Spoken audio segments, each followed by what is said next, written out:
Wakati kujanga tukunywewa abahansi imyaka 18 oyino Olivia Kamsime na Edwin Akoraje umuringa Sky kandi tuba turi kuhereza ebiri kugenda misho mu Uganda na heri ya Uganda yona umunsi yona ya abanyani bita ba Dubai nyumwazi yo bansinkire messaging ntubantu bareba kurunja mnonga kandi tentu bakunda mnonga ngume mureba Sky television ya katufumira kashin tugaruka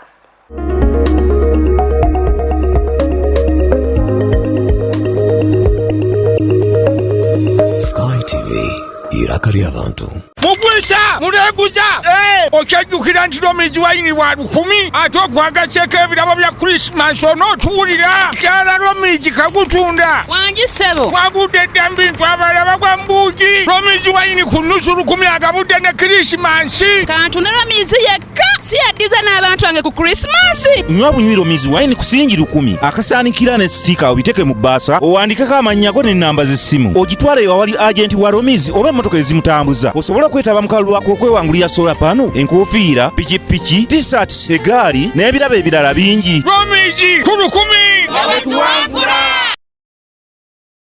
konka shunze kaniwo kira kweshongora toterra yokamu ichenda ngonywe kabiriti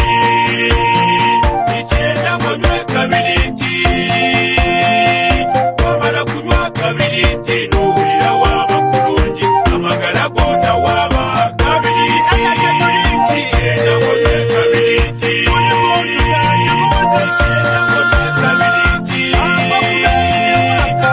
kunywa kabiriti n'uwulira waba kulungi amagara gonna waba kabiriti energy drink ora kachunchumuro kanywe karakumaliriho kandi karanywebwa buri muntu wena abarenda kushobora kariyo maduka no masupermarkets gono mwihanga heresime yazuru mushanu mushanji 5 9 2 5 Water, please. Can I pay with Momo? No. Ha. Hey, can I pay with Momo? Ha. Here's our merchant code. Oh, very good. 7 mega? 20. Can I pay with Momo? Unfortunately, no. Ha. Baby, let's go. When paying with MTN Momo comes with more benefits for everyone, it just doesn't make sense not to have it. Hello, I've come for it. Can I pay with Momo? Yes, you can. Pay or shop with MTN Momo and get cashback every week. It's free of charge. Use the Momo app or dial *165*3#. Saturday nga 10 October aya mawe mugenda kurendongo Deviru Taro izi nimbarara live munarongo album launch extra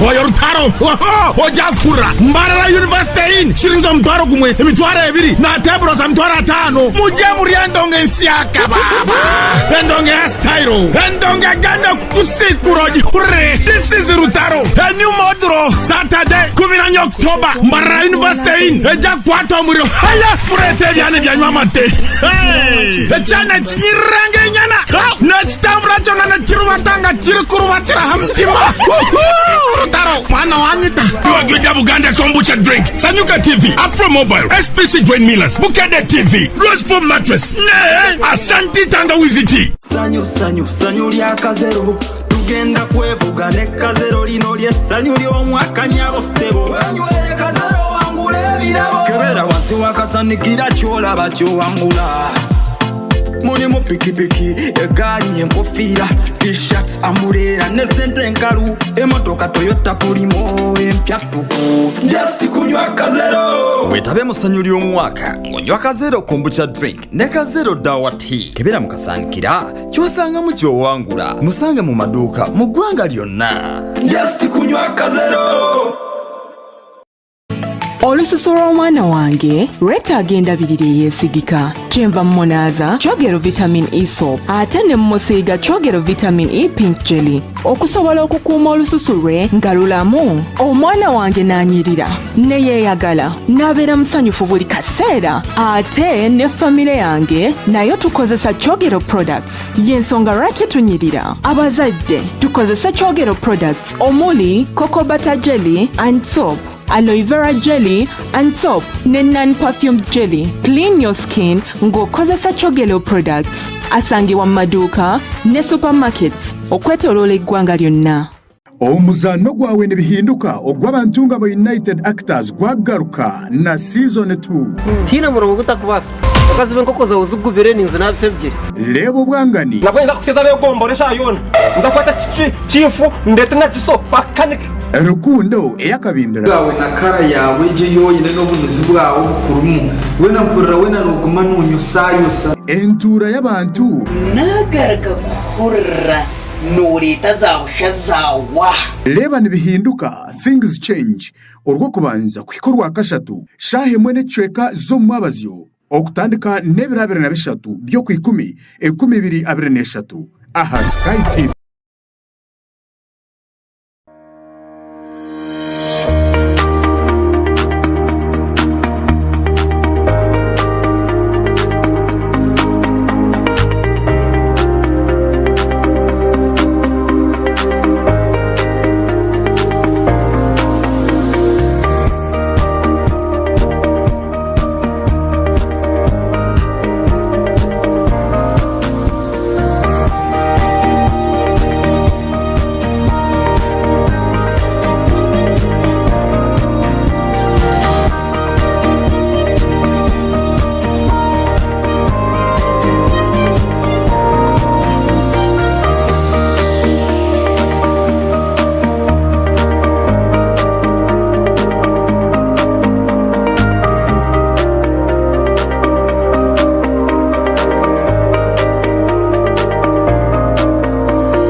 turebera enshonga za rukundo aha rubaju rw'omwami n'omukyara boyfriend na girlfriend narishi abantu bingi abaryokwe habiremu obutikirizana habamu n'obutabanguka omu maka. Turebire ngu ebi nibireetwamu obuteesigana okushanga otinevunanizibwa aha mukundwa wawe, too much expectations kandi na lack of respect for your partner. Ebyo nabishanje aha Sky Television omu program nyamurungi eya Love Drive erabeerho buli Sunday shaina n'ecweka paka shaitano n'ecweka ez'omukiro. Twakwa nitukusiyaho amabaraka g'abantu harimu enshonga zitari zimwe na zimwe tukusiyaho n'obuhabuzi kuruga abantu abaryokwe. Nanye omuheereza wawe Olivia Kamusime tushanje aha Makarista Road hihi na Kabaterine Primary School narishi aha social media platforms zona Sky TV UG official. Sky TV irakarya abantu.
Lunchtime request show aha Sky TV okurugoro kubanza Sera gatano shaha munana shaha ikumizo mwawa no twanta omudi atamushana okushaba keshongoro shaho birthdays no manya oryoko to kumanya muntu wamana ok celebrating na birthday twinemu obutumwa bwingi aho surprise calls ziri no basa kohereza obutumwa mama wawe tata wawe omwana wawe nenga shi boyfriend wawe nenga shi ex wawe nakuruga shaha munana kusha ikumizo mwawa zyo hanu muya aha Sky TV iraka ry'abantu is the boy king Nadena Cubs baby bam bam bam bam bam bam bam.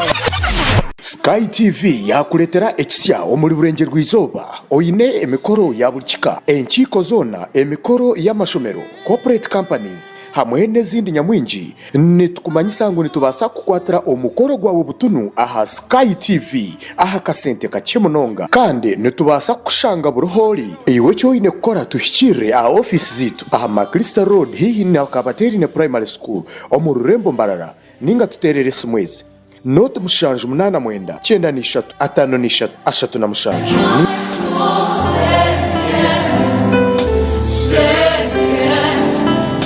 wona wosinzira okubanga ate ola program ya femanya omuntu wo manya omuntu wo ne kuletera embozi z'abantu orebo kushasha okuba rukurabamu motoka yantomerera mu kubo yansinkana mu kubo sawa nyeza okumacha nentomera okuvurwo n'okutusaka tusiwananga entura yabo nebindi nentandika okujanja bisane nga ebyenkozesa nga mbija Kampala ngeho imatebiriyo n'ekibuga nga tebiriyo ne musozi nga tebiriyo nangwa n'aba babire bariho barukutebya embozi zitari zimwe na zimwe ekyanzijja emuyenge obe bukomero twadduka lutalo olutalo bali kuddusa ove muyenge nve muyenge ngende Gomba naye bo bali bava Rwanda nange tombuuza bajjaddi lwaki sikubuuza bajjaddi tombuuza kye kyabaleeta nange neesanga ndi nabo wano buli lwakana shaha 3:4 kuhika 4:4 otaferwa program manya omuntu wo nange omweza Frank Mswata.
Bulirwa mukaga shaha mukaga okusya munana zihangwe otaferwa program education and patriotism nanye Vincent Mujinyagwishwa turukuretera abantu ombintu bitari mwe namwe ebikwatirine nebyo bwegese no kukunda ihanga ryawe nibakwegesa ibyo kubasa kundo mu ihanga okabasa kubishemererwamo kandi okafuna ne muri ebyo ruho no shoma ningashebe washomere Sky TV irakari abantu.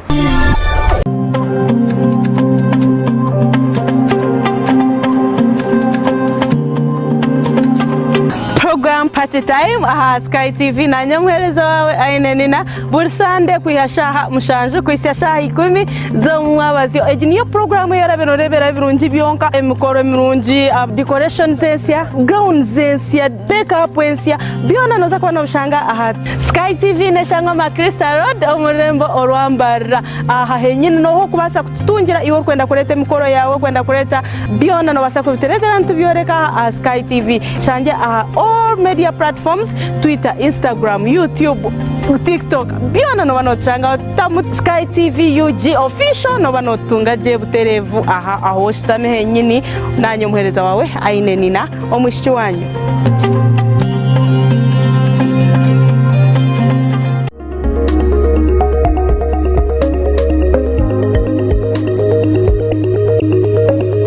Sky TV irakari abantu.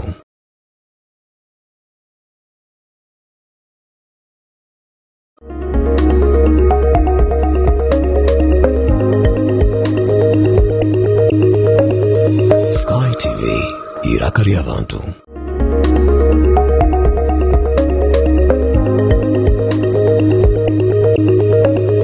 Sky TV irakari abantu. Mugwisha mureguza okyajukira ntiro miji wayini wa 10 atogwaga cheke ebirabo bya Christmas ono tuwulira kyala romiji kagutunda wangisebo wagudde bintu abalaba kwa mbuji romiji wayini kunusu 10 agabudde ne Christmas kantu ne romizi yekka si yaddiza n'abantu wange ku Christmas nywa bunywiro mizi wayini kusingi 10 akasaanikira ne stika obiteke mu basa owandikako amannya go n'ennamba z'essimu ogitwale awali agenti wa romizi oba emmotoka ezimutambuza osobola kwetaba mukalu lwako okwewangulira sola pano enkofiira pikipiki t-shirt egaali n'ebirabo ebirala bingi romiji 10 abetuwangula konka shunze kaniwo kira kweshongora toterrayo kamu ichenda ngonywe kabiriti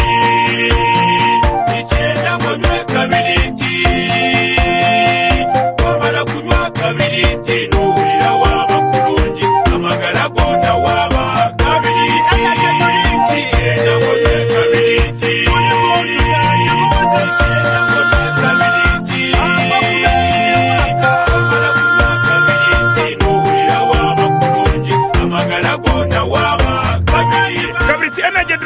ora kacunchumuro kanywe karakumaliriho kandi karanywebwa buri muntu wena abarenda kusubura kariyo maduka no masupermarket gono mwihanga eresime yazuru mushanju mushanji 5 9 2 anani 5 Water please. Can I pay with Momo? No. Ha. Hey, can I pay with Momo? Ha. Here's our merchant. Oh, very good.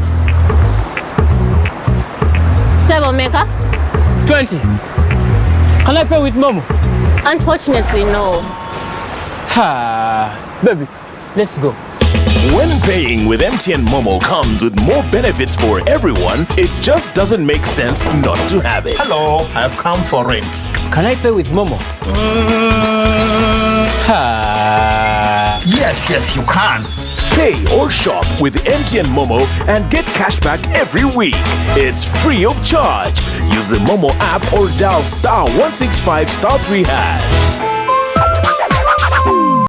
Olususu lw'omwana wange Reta agenda yesigika kyenva mmonaza kyogero vitamin E soap ate ne mmusiiga kyogero vitamin E pink jelly okusobola okukuuma olususu lwe nga lulamu. Omwana wange n'anyirira ne yeeyagala n'abeera musanyufu buli kaseera ate ne famire yange nayo tukozesa kyogero products y'ensonga lwaki tunyirira abazadde tukozesa kyogero products omuli cocoa butter jelly and soap, aloe vera jelly and soap ne non-perfumed jelly. Clean your skin ng'okozesa kyogero products. Asangibwa mu maduuka ne supermarkets okwetooloola eggwanga lyonna.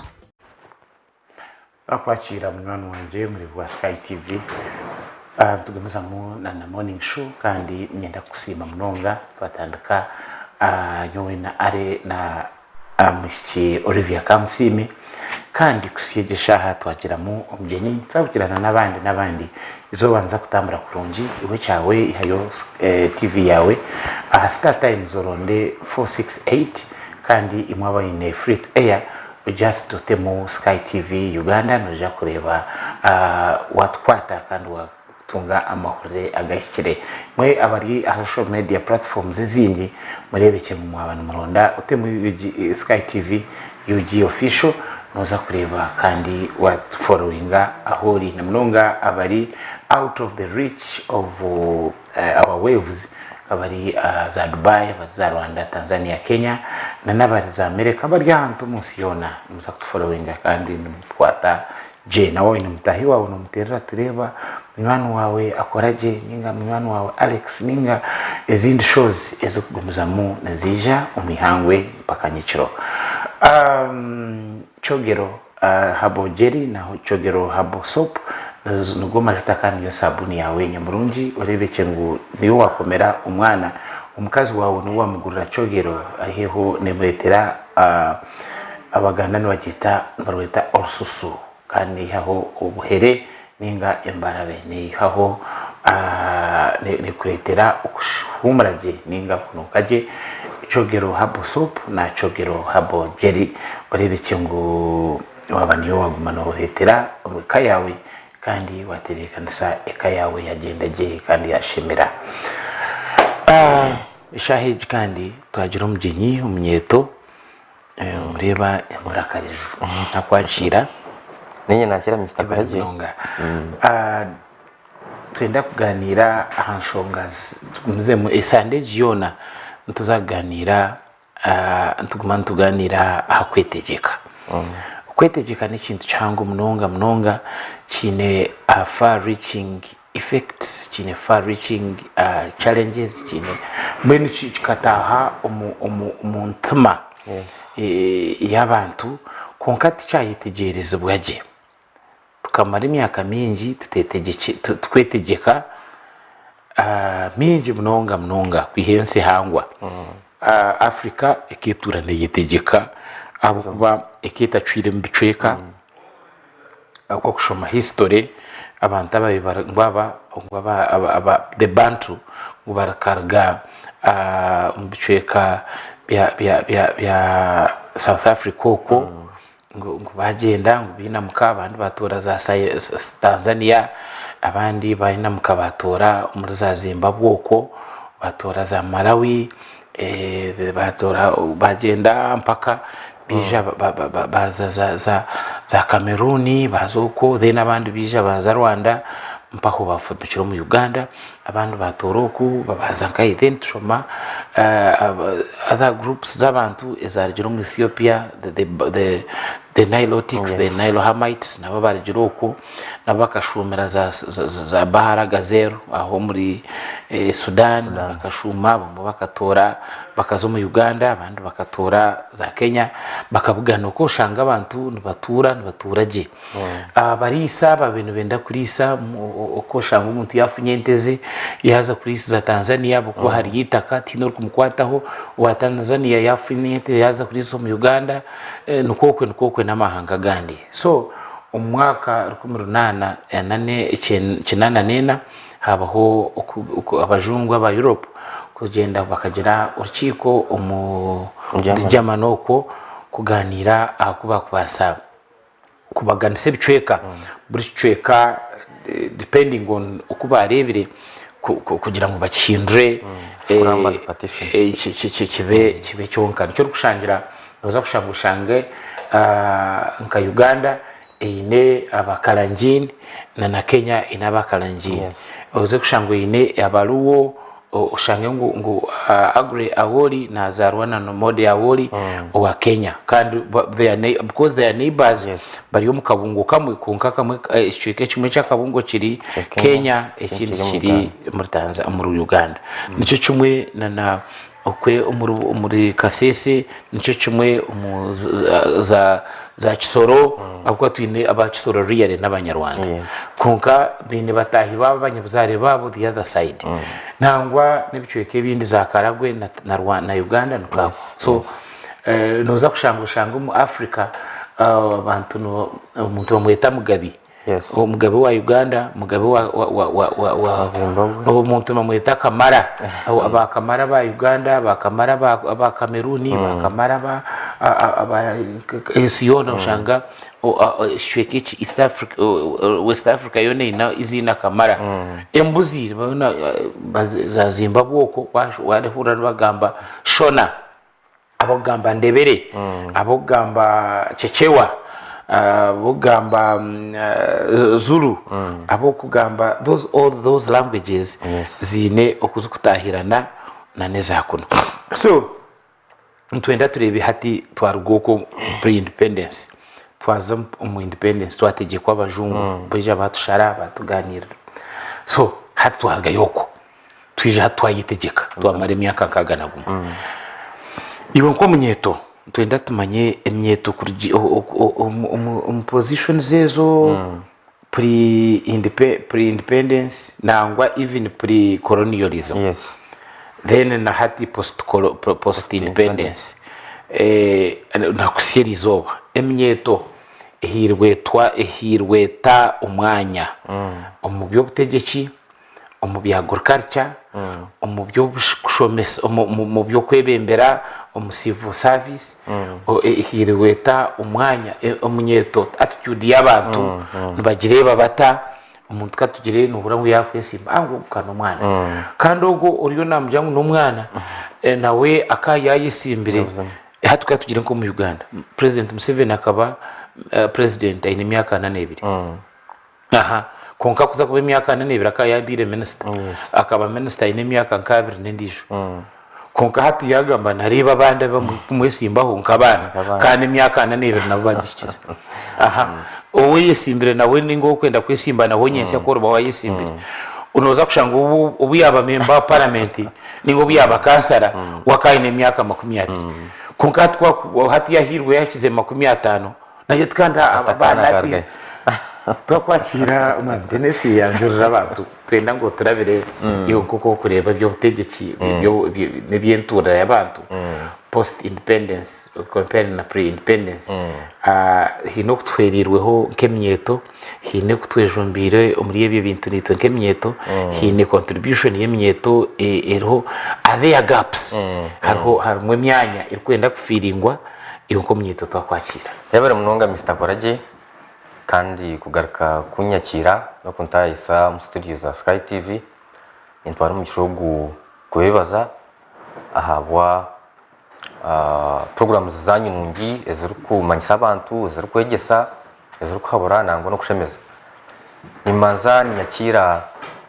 abakutureba mwena namunonga abanyabukanga bakunda Sky TV Mr. Korage ni kweterenda mutikorwa bukanga yego bambe naba nempunzi za Sky TV ahabwa program zanyu nungi kandi nizagarka ntabatse buri munya Uganda wena mutabatse okwishuka ekiro kikuru cyo kwetegeka ekitubere ntya emyaka nkaga nagumwe muri kimwe sangu hayino rutambe ruteire na munonga netunkihanga wa Mr. Korage wazirwe aha kiro cya independence ubutungi independence emyaka nkaga nagumwe sesiya speaking nobo ukuzire nobo wahamye so cyuma isango Uganda hati emyaka yasya tekirinto hati emyaka yasya yari n'umuntu wahamya n'umuntu wayicwereremo kandi n'umuntu at least ayinebya kubasa kuboreka ebyakozere omyaka yona y'ubuto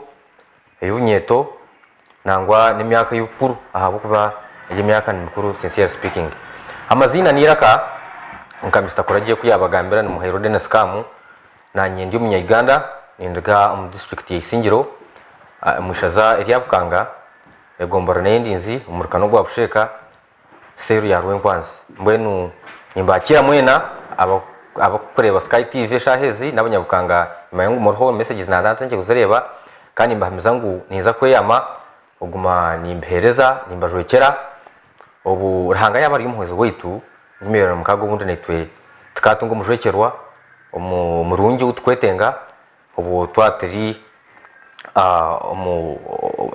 nyore nari mukateta democracy mbwenu kate cyengu this time democracy nza kubaje primaries bakashoza rero mape 2025 kwa na mukaga ntso general elections kandi mission 2026 still stands nyija hantebe wa member kwa parliament bwabukanga constituency mbwenu Mr. Korage ntakashira muramwa nyine yakantuka mukana nyinda kureta kasasi z'abanyabukanga nangwa nensi yona noreba government yeti ya NRM ne higa munonga ebyo burisa no buhingi kandi wanoza kureba umuyihanga ntoreba agriculture niyo backbone yihangiri ahabo kuba hera abantu imirimo ni yo survival umuntu twatena agriculture abantu tukubaho akon umuntu kwihebye kurya n'umuntu kwihebye kunywa konka mbwenu haine oku agriculture icumbagire munonga na munongo muside yabarisa Mr. Korage tigumanya aba warebere ebe yamatebere y'ukweri abarisa nibetombuita munonga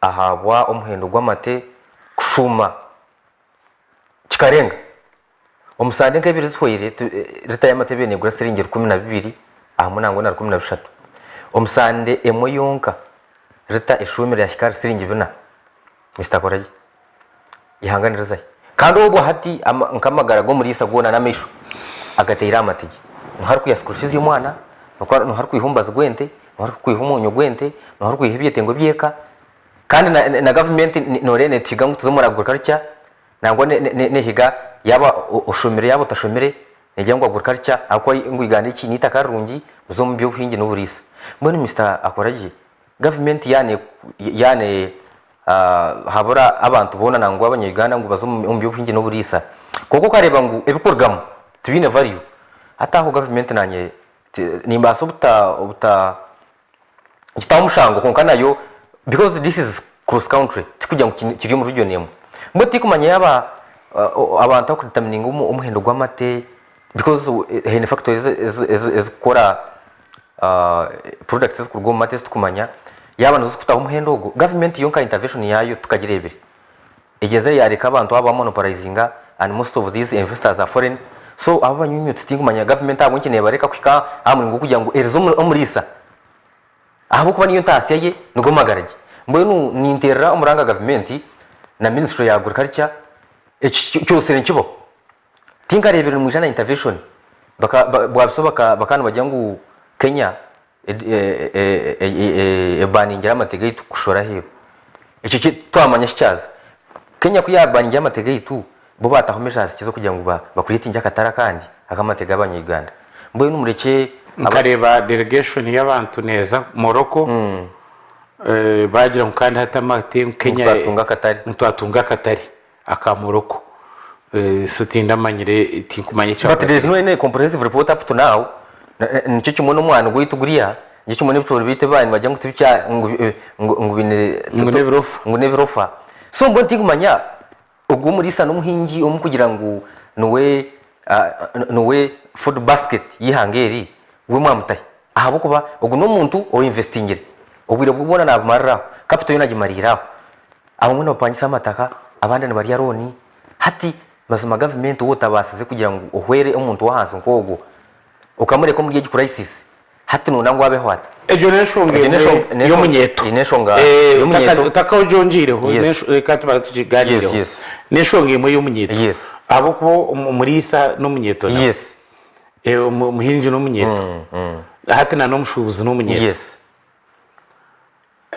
tron twereba independence twetegekire kwenyene ebitukuba speeches turugamba izo bari yo kwetegeka twatwine complaint ngo amatege yitu Kenya ni hirkusharam ninga abachina nibo kusharam ninga abahindi abuka za factories zo nezatwine nezabo no bakusharam abahindi n'abachina n'abakenya no bakusharamu ahabe yamata amazitage agakona gutukutomo aga petrol because ne bintu nebyabo aba hati nibo bakuza kusharamu aba Sudani no bakusharamu beye bitoki na nemonde na nebindi bihingo na naba Kenya tuyo turenda ukwetegekana kumanyisa ki twatari kubasa kutekateka aha kwikorera kugira ngo Kenya nebimuka kugira ngo amatega bitana kigenda kandi twine capacity yo kugira ngo kare mwene mwayangira amategito nitwe bintu byanye bindi tukubyenda inaha Kenya inaha neshubura amazitaha za petrol stations Rubisi za Starbex za Meru nizabo ziriye zindi neza Somalia izindi so itwe twine manichi okwetegekana kumanyisa ki ninyetenga niwe noja kugira umwanya no tutero kutureba konka ninyenda nkanshonga nkeje yo mojo yagamba Dennis okwetegekana ninyenda ngo gumukujwanziyemo so nonsiro tukurugiro kuwagamba tuketegekiri stilo ntucyare mukono owabandi bantu hati yabare munongana ngo kureta y'igikomparision ya Uganda na Kenya twastimye akankagana gumwe twitegekere nka Uganda Kenya ketegeka 9 na 2 9 somehow noreba ngo hati ngahita twakubira ntutere n'uru Kenya ahabo kuba nago no myaka itwa no butwakotiri kati yongoza irabana babiri umwa muzara nkaga 2 undijo wa muzara 9 2 seriously speaking owankaga 2 kushanga ngo na cyajura owa 9 2 hati n'umukameka noreba ngo Uganda okwetegeka kura yaho mbwenu abakutureba nimanye nakusto twantugambe ibintu ebi mutakatira mu perspective ya politics ningasho ngo kwenda kwetsimba ukashoti ni impakansa buri kimwe because uruntu bireba kuko bitakoze no bintu za kuvugamba haza nyewe ukugamba amazima tikunyetengesa kugira ngo umbanze zo mu FDC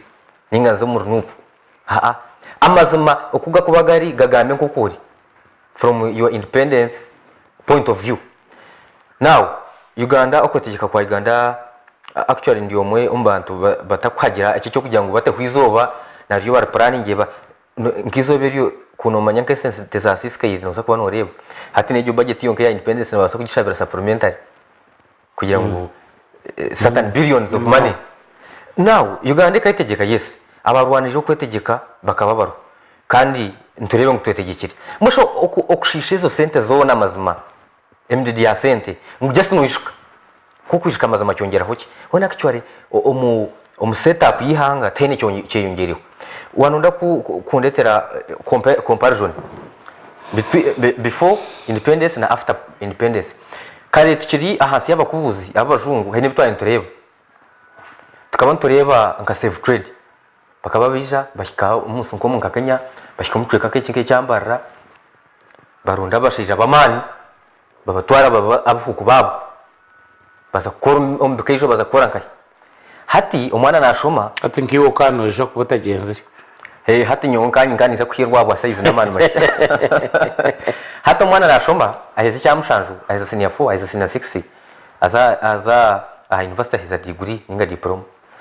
agarka aguze byane za miliyoni 10 aza kora huku buriya bakaba mwitwarira transport yabo hatna yetwara mbona ureba ngo self food still hi self food cyo kushanga ngo hatna yetwara ugakota mwezawe because ebe kora byona tibintu ntamsona biri nene moyo kwa baza kora nambona ababana wamushikaji muri mwembi nakutebeza nakugambira amazumu nuko abengi nibesherekera kwa ngo batakamanye imbere za Yerusalemu hato umuntu wanorga nkaho katamusente za ukatunde byo inene nakataka katsigayiraho norene batunda amwe of course umukushoma kubona ushanga umuntu yatigaza ko kataka kaki yabo ko kamwaka gatunze narunda school fees hakatigaraho agaraka katunda naza heru terekeyo naza kuruhu muri cyuma isango independence tero eshonga ya kabiri Mr. Koraje wanore nkihanga nka Uganda kweri ya twina mastagito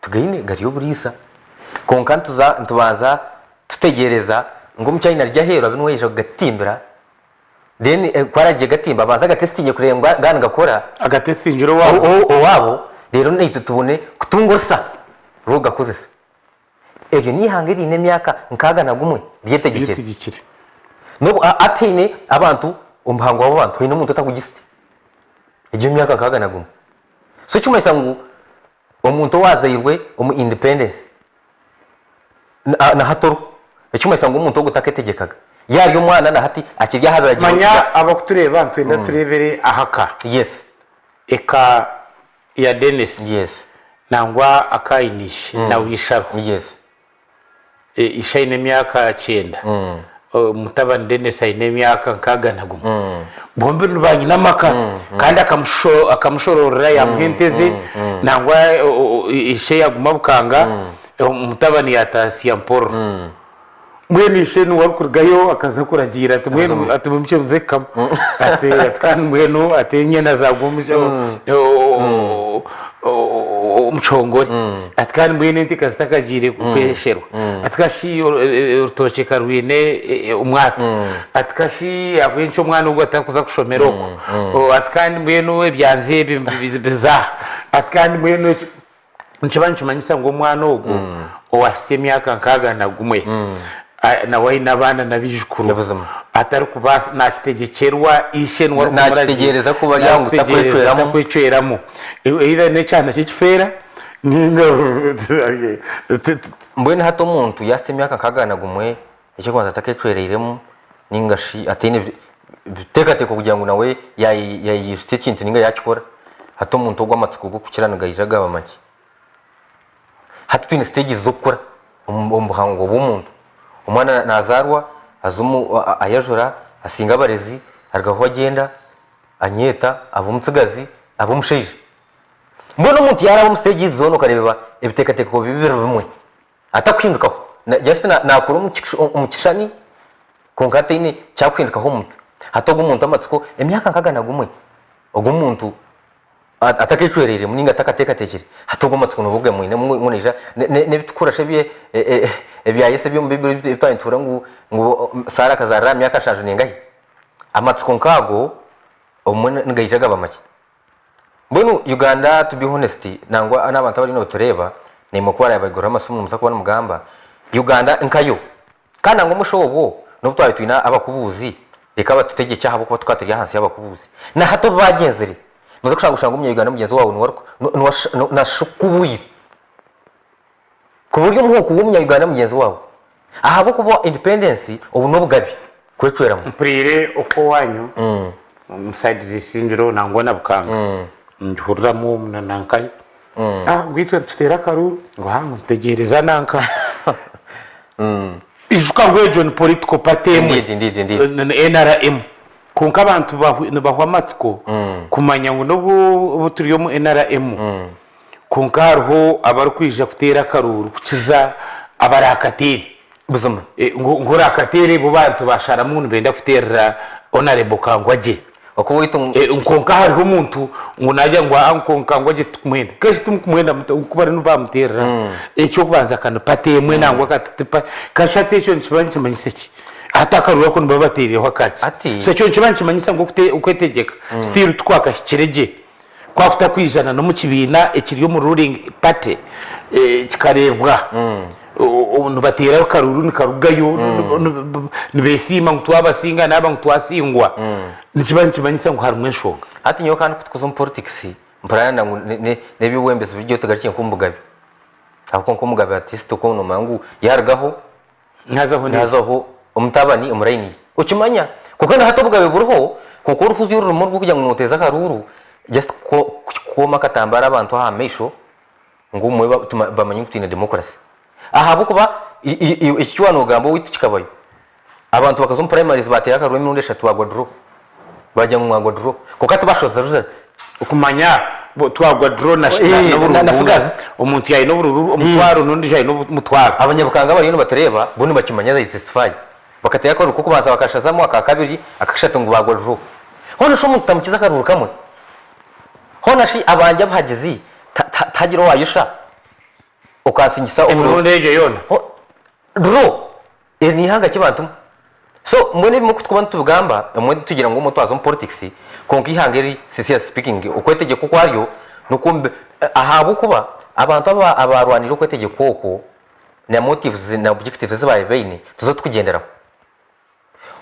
politics byo bushubuzi ebyinani ngabe byamate kugira ngo abantu nimba ndi yahanyonkanye ncwamu ebe yamate kandi ubu nincweramo umuhangaritari yanjye kandi ubu atankaba cyane n'abitwantugamba n'abindi naje mu Uganda acwamu ebe yamate ajya ati uko kwezi rita yamate ni ngenda singi bibiri kandi eza uko wa kabiri ati ngenda rutano kandi eza kandi ubu bariona iwo murisa ni uri kurisa ni uri ko rente ni uri gakoka kamo kagamuretera kukaka kucweramo nyuti karebaga ebe ya yogurt is products ziba ku mate shumira habo amate nkaromire kugira ngo yashuma ebere ya yogurt ne turege 15 12 na 10 yes konka gote tingari gongo amate gashuma ure yogurt na yogurt yashuma kandi ubu hati abona abantu abargira hero munatuyi obukubuzo butari ubuntu buhamista koraje reba ikijo nyo actually tingmanye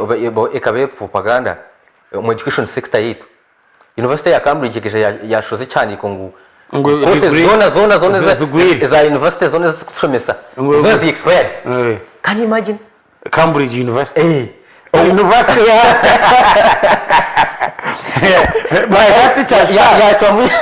cyashare twantugamba ngo neighbor kwija kazo wawe akagambira ikiryo mucenge cyawe iwo twirenoraramo utakuchimanya ikonka ni gashwe ni bana bana kwaturwa kandi imwe kamtine shonga n'ikenge cyanyu kandi murara muje we ni bana izira kandi ubu ejyo karikira mu unit kugenderaho yone kargo wabo aho kukushoma nkuko yona bikargo wabo mbone bwanyuma y'abantu bashomere barebere bigucyamisho umuntu ayiza agira ati emushomere byo natubira mu makuru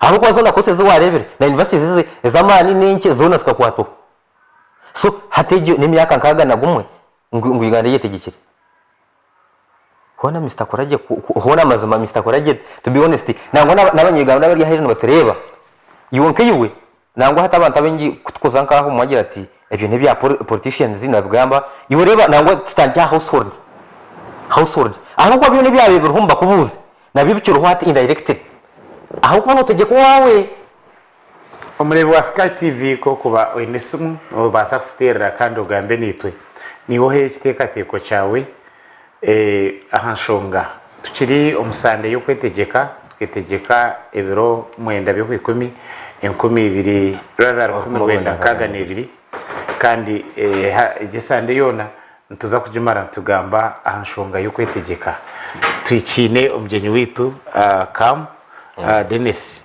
kuruga umuri bukanga kandi umuri Singiro district hariyo nagenda natuganirira yagambe ibintu bikuru munonga we nayikirzana najya twunka kwitegeka kwitunu kucuburamu kukureba ebeyi y'ibintu na munonga y'amati nesharwa mu abaheru kukureba university okushoma kwitu courses university ya Cambridge rigire yajeta twose ezimutwirira mushoma zikaba expired kandi twine abashomesa ha twine ba professor twine bakama bama university icyo baza twataka kimanyire konkara na twakimanya twatsine shonga no kuzishoma twashoma ndakujwe kandi guri ugenda utunga umurimo icyo kandi expiring geta ubwenge kuri wa mutwe bwo bwa expiringa umutwe tuwazamo kuri wa shomage kosi umutwe mwene burigiremo so tuyo tureba ahashonga kezo turigire umukwetegeka tuyo tureba politics abantu okutukiri umbukwatwa ahabo kwa mbicweke mu muntu naije jatatu na mwatera akaruru akantuza kuraba mu butwenda nuwogo nureba ngo kwetegeka kukabireho abantu baki ntsirgaha tuza aheru kukora imirimo buriya bakandi batwara ka slave trade bije batoyakira kunkati ntwetwara tuguze kandi twetwara tuguze nebyitu tuza gukora imirimo y'ubuhuku tikwenda kushisha bitongore byo kutwara abantu bakutwara ahantu because bitutambire abantu niba bakora kasente kunkano bakakorayo imirimo y'abakorayo netangaza neyo buhuku so turontera tochi nshonga nkezo nubasa kuza aha TV set yawe uhewe namba ya Sky TV kandi ututera rugambe nitwe gumzamu uriyo no kitematemera mu giro ko kutekateka ekindi cyane ndagamba Mr Korage wanu ureba nk'iki kibeire hwijo nango bakakita no iki psiyaga World Bank kargayo yabaninga Uganda ngo ya signinga ekiragiro kikurwana psiyaga hazo ubone ni hanga eriyetegekere ritugamba ngo yasimyaka nkaganagum World Bank yargayo yageti mbwene mwarwanise bibitu hatani mu kwezi bwite cyubereza rero handi barishengereza rero bakora ki twari twata uruko nakuriya twemambata buzuma umuntu yajya ngo yakwime senteze yes ni wano wawa yetegekere no yebasa ibyo tutari tumwene sinyoni sente za tukajura yegwere tunanyi no bwegamo nantine zero amizi ugayanga ngo tagoga nugaje tunanyi nantine zero konkreto tukigamba so zo kureboreba ngo yonka Uganda nango na Africa because kutkonto gamba Uganda it is a case study because almost Africa yone kaba colonized kuko hano ureba nagamhanga gonaga Africa atraje wano ureba nkezi enters kuza umhanga amengi zabar sponsored ababihekera bako bano barasa government by these European countries wano ureba nka za Chad za Gaboni za the way Libya uko ukadafira muhireho ijwaho mu Kongo barigire kwata imotoka rigire kugwa ya UN kwegwire bashanga ibekoreye gold yonka kandi yeye imotoka ihandikire UN yembundu babantu bateka ngo harumwe imbundu kuno yokoreye gold tuyisha twareba ntuba twine observers bakaruru bakorga hero ngo nubo bija mbona kuba karuru yaba Uganda yaba amahanga gona ga Africa nibija bareba karuru katerwa bateko kubabara kandi nabo baheza kwandika report ngo karuru kagenda kubi ohironke nkaga amahanga gahita kugira ngo nabo binkwatire ki uzokushanga ngo tokwecwera munabo system yona eyitukoze ntugireta ntugiye hero yonka Uganda yonka as a case study tugambaho tayine system ninga technology ekoroyirwa na abantu batubiye ngo bari no bakora basi ebyo babyana n'urga China bija bawesemburingira ninkuku nakoretere egoteji amapesha gatariho ngagurito gagabazira hatu wanoga muno giteguti ngiye kurira hano warete koti wareta n'amapesha iyo cha uwaho kubazira amapesha cyo ati ikintu cyeyetera uteguti wandi comedy in Uganda uteguti ne yanje kandi ebikugikora byona birya pamba tugiye hingira tugitwara okigiguza siringi 10 kilo bakuretera goti y'imtwari 10 siriki nayo tugiye korera abantu aharebaho ahaho muri igaraha hari factory yo kuno jangu bagitungwireyo yebikoko byo kunyehuzi bakagikorera kimwe tukabita kuza kuronda imyenda ya siriki tugiye korera kashata mbwene bo twakubetwine amacanda ebuzuma manya ibyo bishaka kurya buri kimwe cyona nambone uza kushanga umunye Uganda nkawe nayisiga ikintu ekiri made in China kukize cya made in Uganda yaza hantu yari made in Uganda te icyo kibanganisa yitwono kikiri ninga necupuri ahabo ko emanya ngo byitse twesiga nitwe umuntu acwamu ahagira mu China atiga munye Uganda mugenzi we are not independent at all ekino mutebekanso wa program namnunga twantuza umiture y'abantu wanoreba abantu uko kutura nebikoze so byone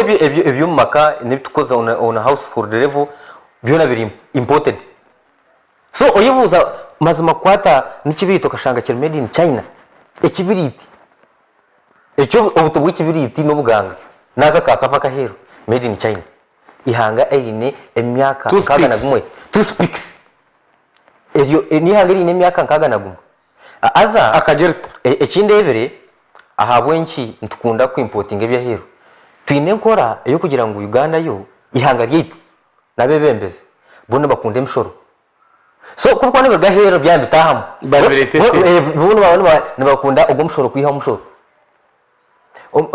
ninjya ngo hatane nokora artiste kitongore no kimanya nokora Sky TV buri company hinga entity kubine ato bakakira byo abakozi batanagarra higuru mwine ukwihandikisa na SNSSF then na URO ne pays no gishashora no gushanga pays ni nako ngana n'ikimo cya kabiri cy'umushara gwawe kuko uza gushanga ubwo mushara because ntugushashura indirect na direct hati nkaino gushangura shura direct na indirect abwo no gushashura nguga mushara gwawe ugarukoza umduko gura sabuni ugushashura eje argaheru so uza gushanga ihanga na correctinga esente nyingi konka yakusta hakubura so mbwenu emyaka kaga naguma ko iwo murebe wa Sky TV emyaka yo inano gimanya abo munango tuzarira umurembo umuntu yazarwa akasti emyaka kaga nagumwe akenka Uganda kweri ubwo muntu nombarra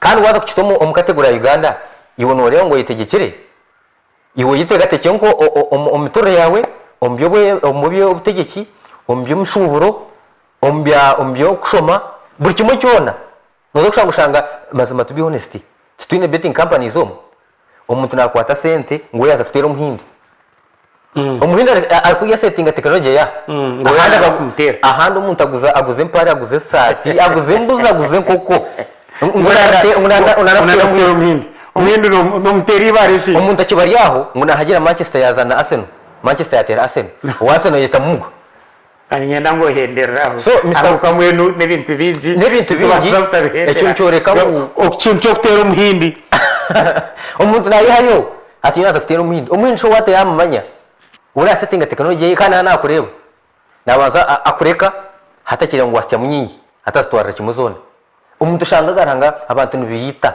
umuntu nayita muguha na nyumbazi ngo bamtera miliyoni ngo yatera umuhindi ari India technology yaha mbona uko tegeka emyaka kagana gumamaza Uganda yitu obuharo mpira gwitu gwa Mbarste tenu kuzayo konkande kabe mpira gwa Manchester na Arsenal ejindi yukore nizo ijo president Museveni abira in speech arugamba ahanga rukereza kugamba kwe kwa independence konki esha yabe naza gambiraho nubwo yabe hari Arsenal na Man City baka batakukonsereza mu hotel bare wataha mu mwanya gukureba bakani bashana we TV wawe ngwito ntwenda kureba mpira achi o president nazagambiri hanga hati yagambira bahi mwamta kubasa naba radio nabanka bona bakani bareba kashi nango hati ubwo no mpira nango kati ngo wano uri nkunzi yo mpira ubwo live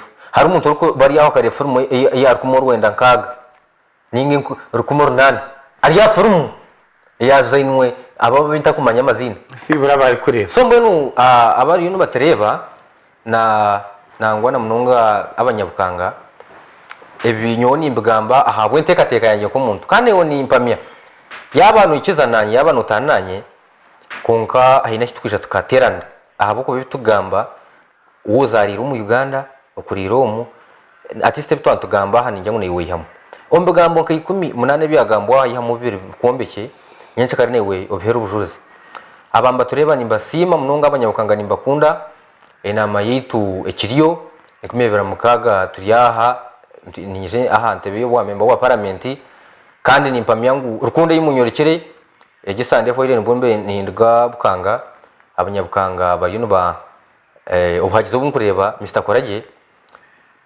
turiyo ntutereza Bible ukurahirisha hayo none kuba sure kandi kanaganda bari munonga mbona abakunzi ba Sky TV kandi abakunzi b'Assurance mwe bari kutureba ukugamba no kwita kwinjira imitima no kwarahanga kusya izoberi natya mu studio mu nyoniza kwehayo kumana impereza abo ko bitantugamba amateganyu na bucimo cyona nebizo byanyu nyoniza kumana imba baretera aha rero imunimo muracumu aho ko nimo muratara muri nabantu abinda binyine natagana muherode na Sky Assurance urkwija ahabwante ntebe yebwa member wa parliament nk'imira mukaga kandi uburhanga yabari umuhezi witu turi abasinguzi tutunge umwebembezo ratujokereje urashoborere enshonga zaitu ezeshonga sikuba kwata member wa parliament nugumura umugwe konkati ngari no parliament n'abakigamba na hatakayijaho aho ko nabasa kuba ari mu beneficiary abitongore nkebe bihira kantu ngo atagamba aho kuba member wa parliament n'urisho ryitu nyotikari yahiba kukigamba atagana muherere scam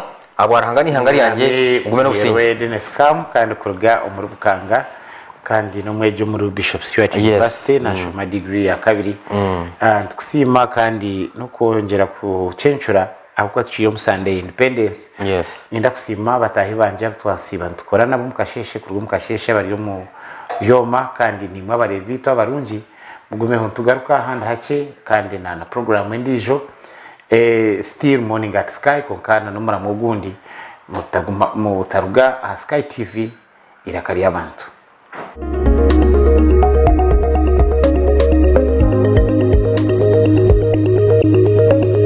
Sky TV irakari abantu Saturday nga 10 Oktoba amawe mugenda kurendongo Deviru Daro izi nimbarara live munarongo album launch extra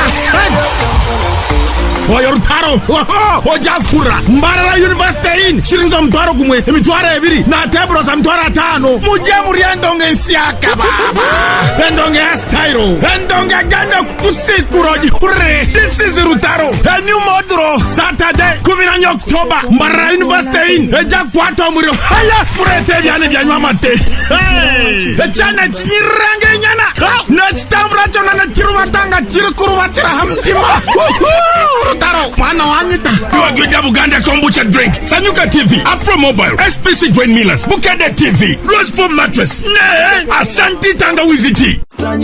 Sanyu, liaka zero. tugenda kwevuga ne kazero lino lyessanyu ly'omwaka nyabo ssebo wenywere kazero wangula ebirabo kebera wansi wakasanikira kyolaba kyowangula mulimu pikipiki egaali enkofiira t-shirts ambuleera ne sente enkalu emotoka toyota pulimo empya tuku just kunywa kazero wetabe mu ssanyu ly'omwaka ng'onywa kazero kombucha drink ne kazero dawa tea kebera mukasaanikira kyosangamu kyowangula musange mu maduuka mu ggwanga lyonna just kunywa kazero. olususu lw'omwana wange lwetaaga endabirira eyeesigika kyenva mmonaaza kyogero vitamin e soap ate ne mmusiiga kyogero vitamin e pink jelly okusobola okukuuma olususu lwe nga lulamu omwana wange n'anyirira ne yeeyagala n'abeera musanyufu buli kaseera ate ne famire yange nayo tukozesa kyogero products y'ensonga lwaki tunyirira abazadde tukozesa kyogero products omuli cocoa butter jelly and soap, aloe vera jelly and soap ne non-perfumed jelly. Clean your skin ng'okozesa kyogero products. Asangibwa mu maduuka ne supermarkets okwetooloola eggwanga lyonna.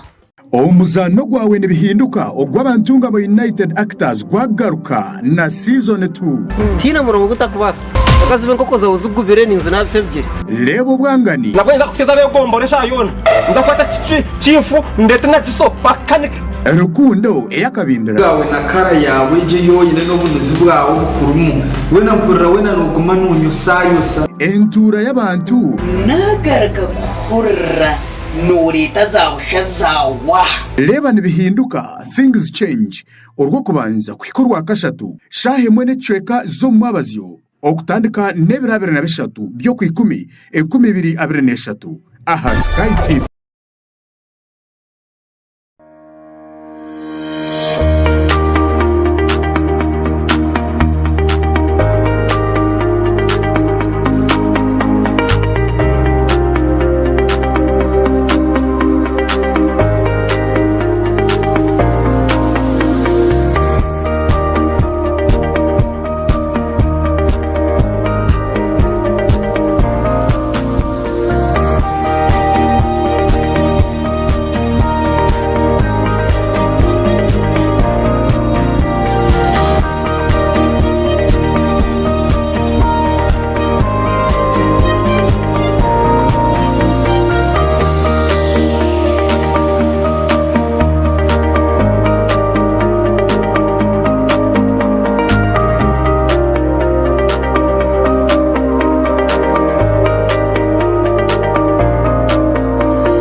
turebere enshonga za rukundo aha rubaju rw'omwami n'omukyara boyfriend na girlfriend narishi abantu bingi abari okwe habiremu obutiikirizana habamu n'obutabanguka omu maka turebere ngu ebi nibireetwamu obuteesigana okushanga otinevunaanizibwa aha mukundwa wawe too much expectations kandi na lack of respect for your partner ebyo nabishanje aha Sky Television omu programu nyamurungi eya Love Drive erabeerho buri Sunday shayina n'ecweka mpaka shayitano n'ecweka ez'omukiro sakwa tukusiyaho amabara g'abantu harimu enshonga zitari zimwe na zimwe tukusiyaho n'obuhabuzi kuruga abantu abari okwe nanye omuheereza wawe Olivia Kamusime tushanje aha Makarista Road hihi na Kabaterine Primary School narishi aha social media platforms zona Sky TV UG Official. Sky TV irakari abantu.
lunchtime request show aha Sky TV okurugoro kubanza Sero gatano shaha munana Sasha ikumizo mwawa no twanta omudi atamushana akushaba keshongoro Syaho birthdays no manya oryoko to kumanya muntu wamane wo celebrating na birthday twinemu obutumwa bwingi aho surprise calls ziri no basa kohereza obutumwa mama wawe tata wawe omwana wawe nenga shi boyfriend wawe nenga shi ex wawe kuruga shamunana kusha ikumizo mwabaziyo hanuya aha Sky TV iraka ry'abantu is the boy king Nadena Cavs baby bam bam bam bam bam bam bam.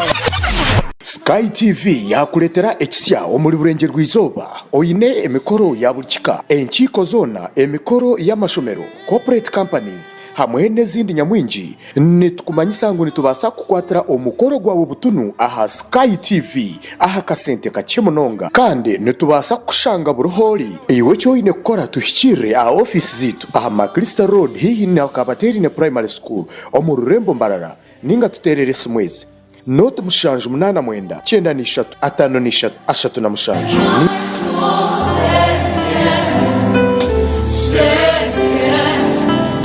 wona wosinzira okubanga ate ola programu yaffe manya omuntu wo manya omuntu wo ne kuletera embozi z'abantu oreba okushasha okuba rukurabamu motoka yantomerera mu kubo yansinkana mu kubo sawa nyeza okumacha nentomera okuva olwo n'okutuusa kati siwonanga entuura yabo n'ebindi nentandika okujanjabisa naye nga ebyenkozesa nga mbijja Kampala ng'ehoima tebiriyo n'ekibuga nga tebiriyo n'emusozi nga tebiriwo nangwa n'aba babire bariho barikutebya emboozi zitari zimwe na zimwe ekyanzijja emuyenje oba ebukomero twadduka lutalo olutalo webikuddusa ove muyenje nve muyenje ngende Egomba naye bo bali bava Rwanda nange tombuuza bajja ddi lwaki sikubuuza ate tombuuza kye kyabaleeta nange neesanga ndi nabo wano buli lwakana shaha 3:40 kuhika 4:40 otaferwa program manya omuntu wo nange omweza Frank Mswata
twakwakira murundo gundi mwana wanje muri bwa Sky TV kandi yebare kuguma uyikumira TV Nyamurungi TV yawe irukwereza ahori na mnonga iwe urukura iraka ryo runyankore rukiga runyoro rutoro runyakitara kandi karukuretera je umugwijire umunju yawe iwe oryaheru kandi urukubasa kurra languages ndijo ezindi gahati tuza kuba mixinga mu urujungu tumixinga muri nga tujanzia mu akashwahili aho kuba twatayisa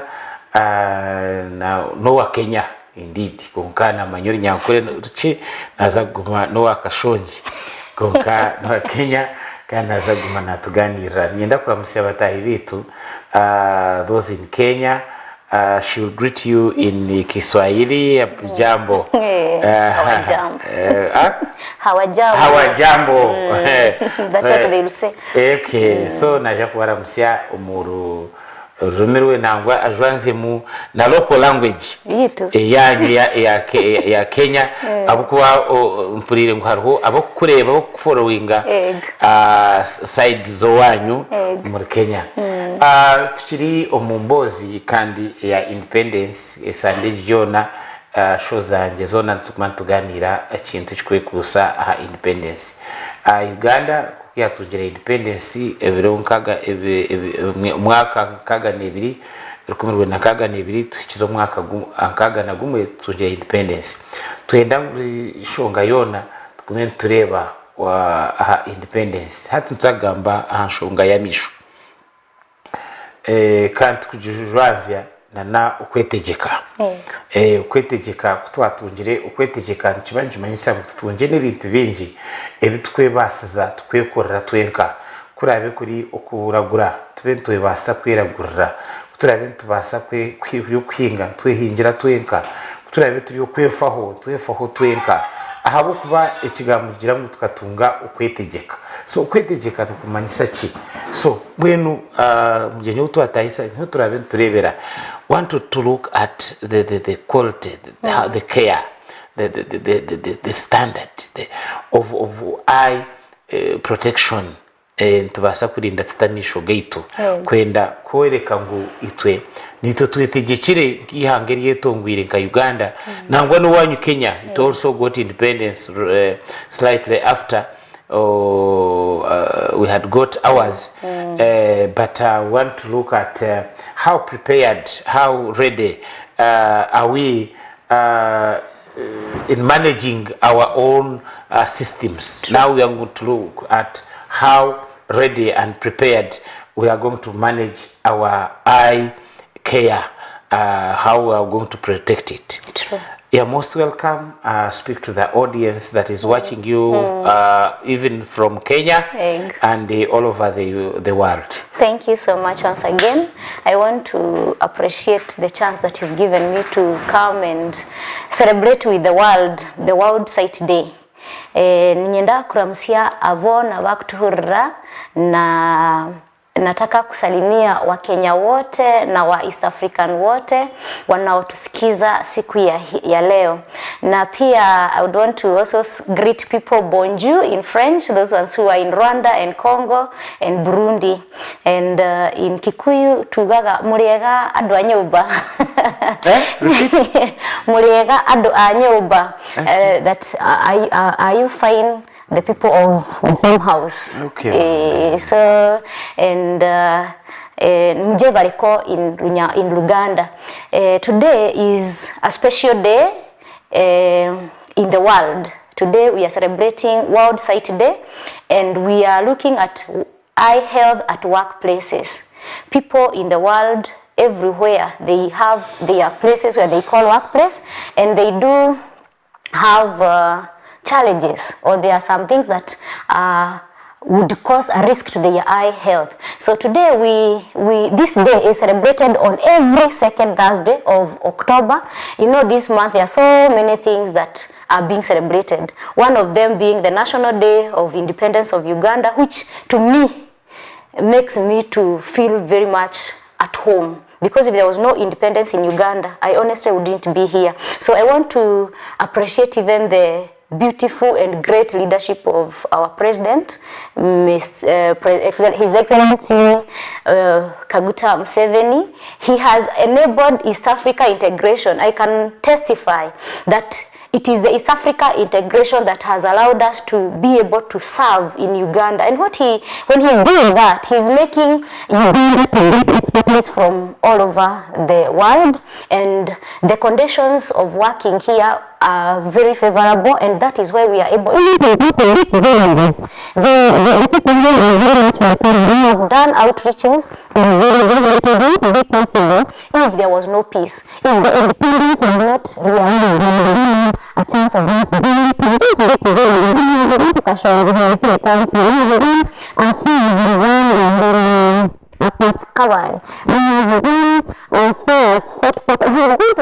places, including Kitugu.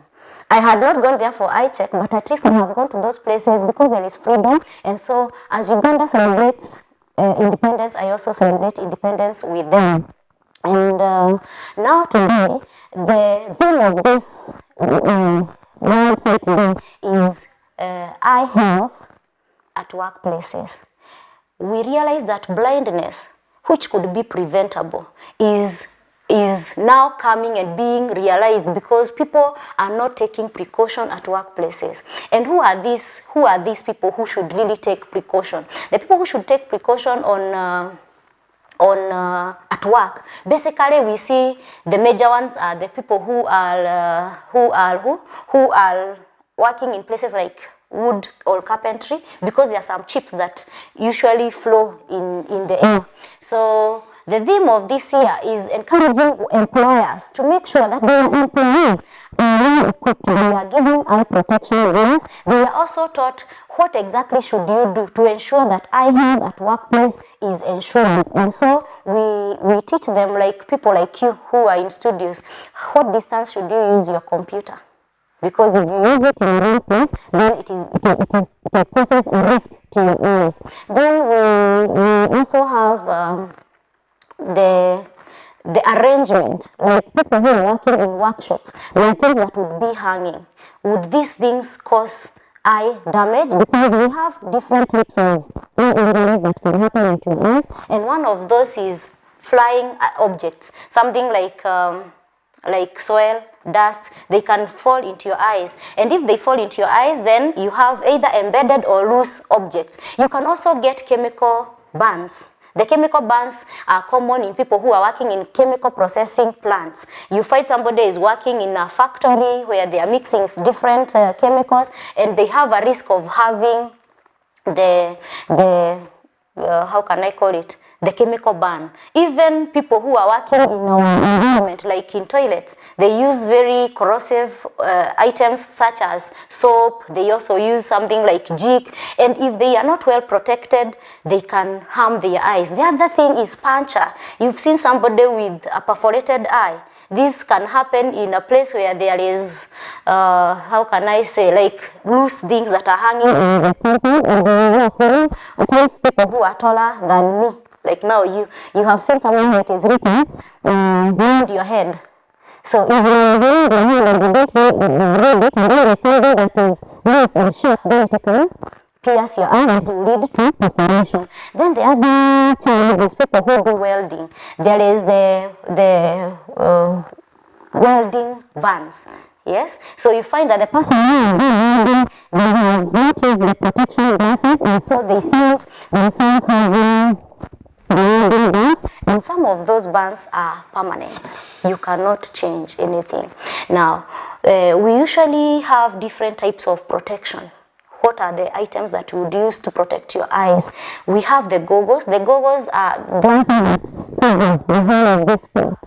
Yes? So the objects that will be flying from this end or this end, they are not able to access your eye. And these goggles are not just anything that you get in the street. They are specifically made to protect your eye from getting those, how can I put it, those chips or anything, any object that would hit your eye. They are actually impact proof, that if the stone hits them, they don't break. And if they break, they break in a way that particles will not fall into your eye. So we have the spectacle that has a handled frame, which means that if anything hits your eye, the frame is the one that is going to absorb the impact. We also have the shield, the face shield. Remember during Corona, there are those shields that people are using because we knew that Corona enters the eye through the body through the eye or the mucous membrane. So you would find that people had something like a shield, as you can see in the images there, and this prevent like items that are very light, like sprays, liquids, or anything that would hit your eye. So we find that you're supposed to use the right item, the right protective gear for the particular hazard you're trying to protect. For example, if these are not the glasses that I should use for welding. Why? The welding has very sharp light, which is infrared, which can burn my eyes. So if I'm going to use the light control glasses for welding, then I should use the appropriate one. But if I'm in an office like this one, then it is okay for me to use these glasses like these ones, because I don't expect something that is very much impact to hit my eye. Are we together?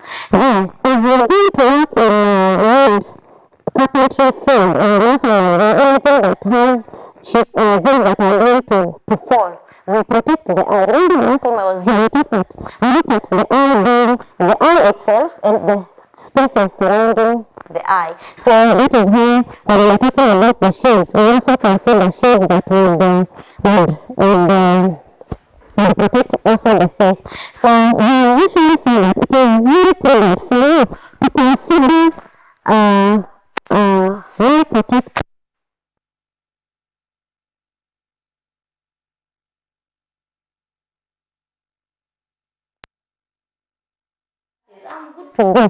Each eyeglass for protection is made with the particular intention of making you to be protected against that particular hazard. Umurebe wa Sky TV tukine mjenyi witu Nyambura kine mjenyi witu Nyambura kuruga muri Chikuyuland Kenya kandi nomuhereza we nomukugu umbyamisho kandi umukugu wahigura munonga mbena ryo naturabira umunshonga izitwakubasa gukora kureba murisho gitu twagarinda kizoberi ukuri World Sight Day izoba ya misho ryo umunsiyona ensiyona hateriyo negamba kureba abantu kweza abantu bingi abutwine umunsomu abinji bakweza binji bona bagendera mu gari bindi abinji babakwatarira abinji none reba za accidents zikorwa zireterwa abantu butahweza je abantu kushoma no kubarema abo butahweza je so tuyo tugamba ahanshunga za misho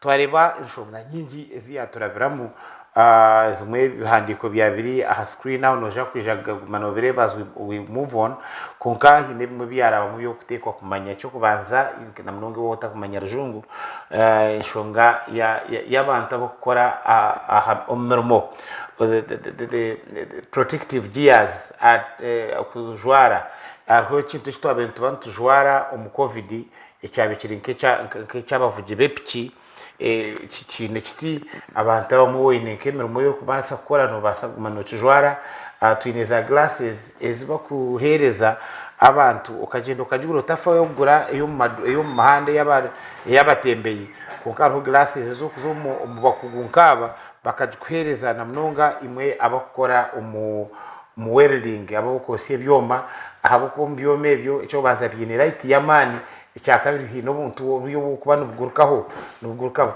zo misho hazobona ugashisha notekwa kuba kureba ngo wabwirinda abantu abukora studios nkezi light ne yijeta abukora bafutere senene light ejo yamano protecting water abantu abukuza za computer abukusiba za computer mnonga light ejo ya computer no protecting water kureba ngutiyaza titi kwikaho direct abantu abarukukora umukubija abakubija ubuntu bwo kuba noshara abukushara imiti ko kuba noshara umuti hagurukaho ubuntu buguruka buzo misho abantu abukora umukombeka abombeki ubundi akashenyi kaguruka kagwayo ninga nakamutika tuwakamanya kagwa mu muri shop kutika kusasa konka kagwa misho gawe no basaka protecting water irisho kaguma takura then hariho abantu abari kugenda abakora nko maduka agarumwe ibintu bikurengera ogenda urbanogenda mu bintu bikurengera kikutera hamisho hariho kuba noza kutaha ngo orishanga ho cyapa ngo yerinde obusobwawe utabutera ahantu nkaha protect your head ubundi butachomere ugenda nogenda hagire akantu ubundi kakucumita utakamanyire so ntekwa tureba okutwakubasa kurinda amisho gaitu kureba kutakwamu ebintu byone byakubasa kugaretera gasisikara garwara habwe izoberi area world site day kantu kine omukugu nyambura noriyo natutwara omisho nagenda natugambira here and there ebintu byo kubasa kwirindisa continue. So tunasema leo ni sikukuu ya kuona. Kwa hivyo kuna mambo mengi unafaa kujilinda nayo. Na tunasema miwani sio miwani tu. Inafaa ikuwe ni miwani ya kujikinga kulingana na na adhari zenye ziko kazini mwako. Usiseme kama niko na miwani kama yangu, naweza enda nikaitumia kwa welding, naweza enda nikaitumia kwa kama nafanya kazi ya mbao, kama nafanya kazi ya kujenga. Unafaa kutafuta miwani yenye inafaa katika kazi yenye unayofanya. Turenda kuga ando magethie kugura macicio ma kwigiriria matikage accident ri magirire guthura macicio maria mena uhoti wa kugitira maitho kumana na mogwati maria me wira-ini uria mararuta. Wakorwo wina macicio ma kuona na urathie wira wa gucinirira ndwagirire gukorwo ukihuthira macicio macio ma kuona. Nwagire guthie hari ndagitari waku wa maitho umwire aguthondekere macicio mena uhoti wa kugitira maitho maku hari welding light na mahote gukuhotithia ona kuona wega.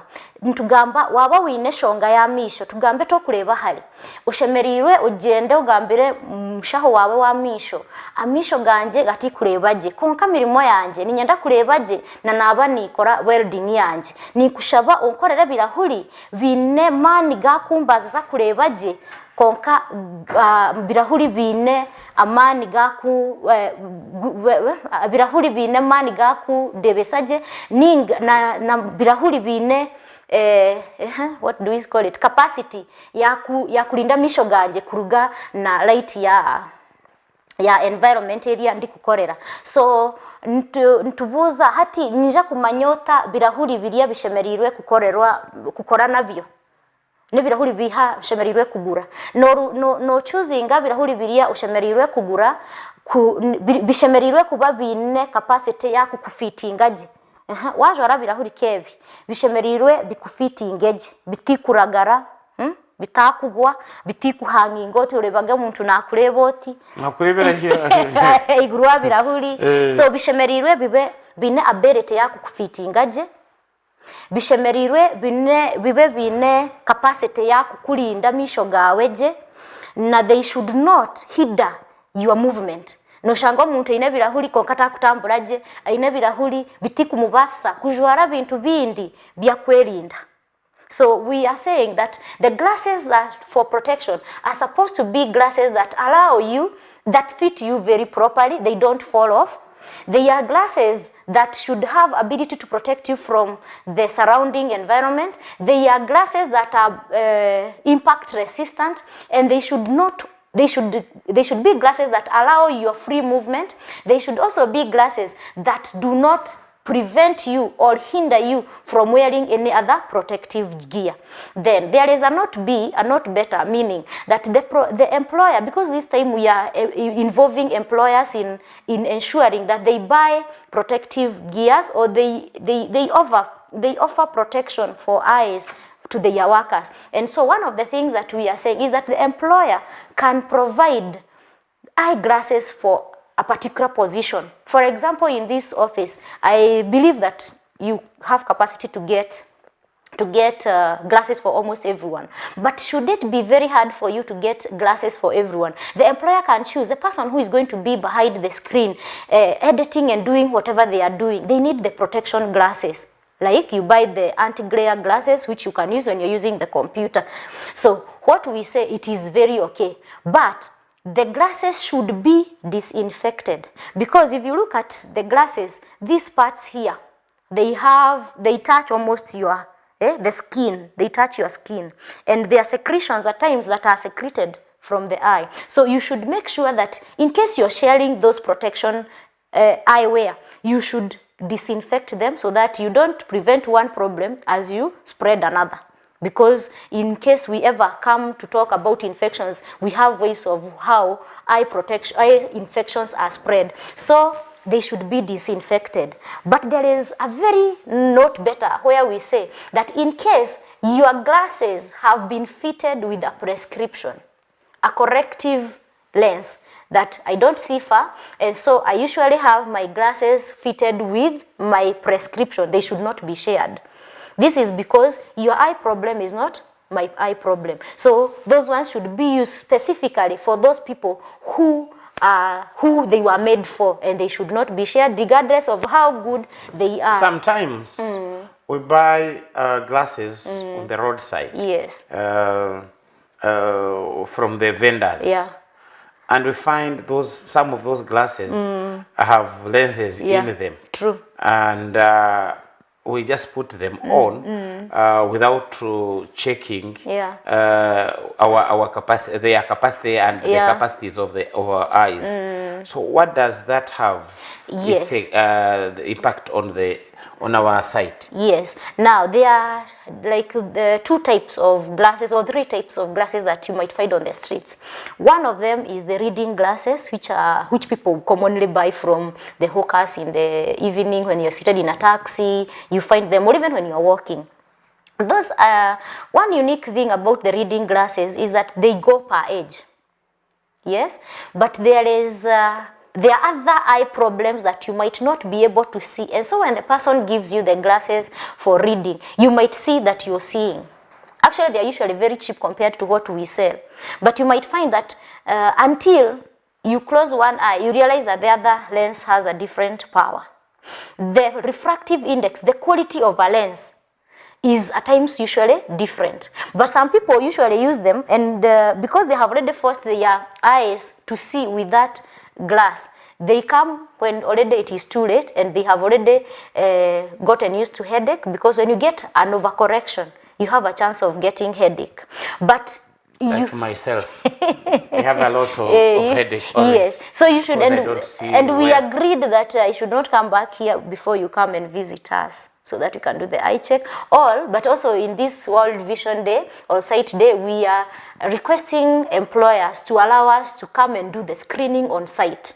So maybe I should organize that, because it seems you don't want to come to our place. So I should come and take you from today. Here.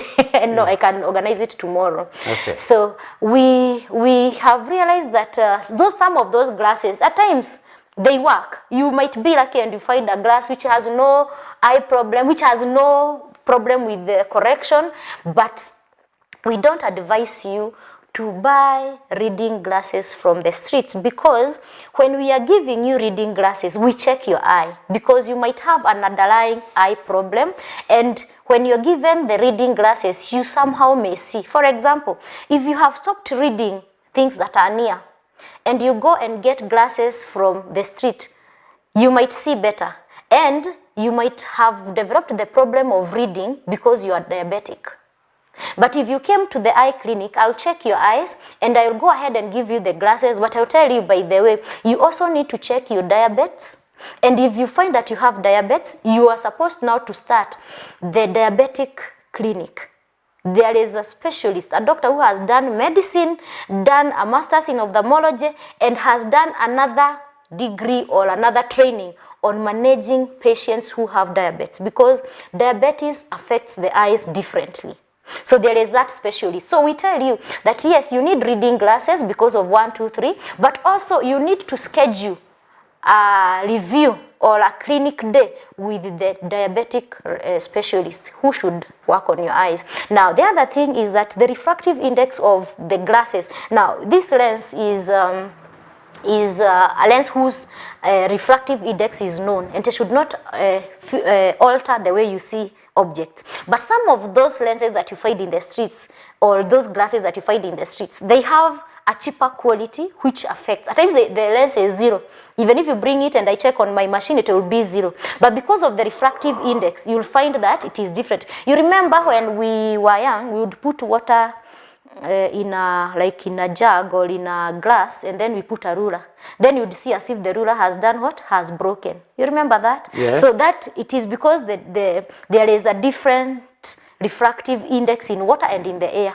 So even in the glasses, there is that refractive index which is different, which can eventually affect your eyes. So we don't recommend that you should use glasses from the streets, but instead of you having nothing, at times you might use it, like for example, you know, you're going to be slashing, like these people who are slashing.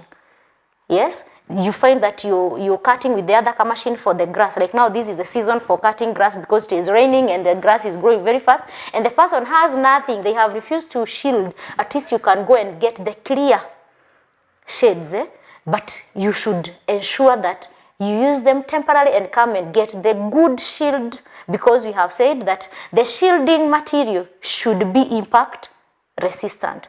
If it is heat, how does it break? You realize that if you get an accident, your car windows don't crash like to have very many, it breaks and it remains with like in a net. That is also how some of these glasses are made. So that in case it is hit with a stone and it has to break, it doesn't break and disperse some particles, which would now become a hazard to your eye. It breaks but it remains in a compact thing like a sieve. It remains in a net, so it doesn't go ahead and affect your eyes. Now, the other thing that I would want to look at when we are looking at the eye health at workplace, who are these people who are at risk? The first group of people are people who are working in dusty environments. Yes. The other group is a group of people who are working in very bright light areas. You are working in an environment where light is too much, you are at risk of having eye injuries. The other group are people who are working in the timber, as we said, the areas where there is timber, cement, because there is a chance of having frying particles, and the boda riders. Yes, in our environment, we have the boda riders. You can imagine you're riding, or the person who is riding you on a boda doesn't have a helmet, because the helmet is made in such a way that there is a protection. So you find the person is riding and then a particle enters, there is a car in front.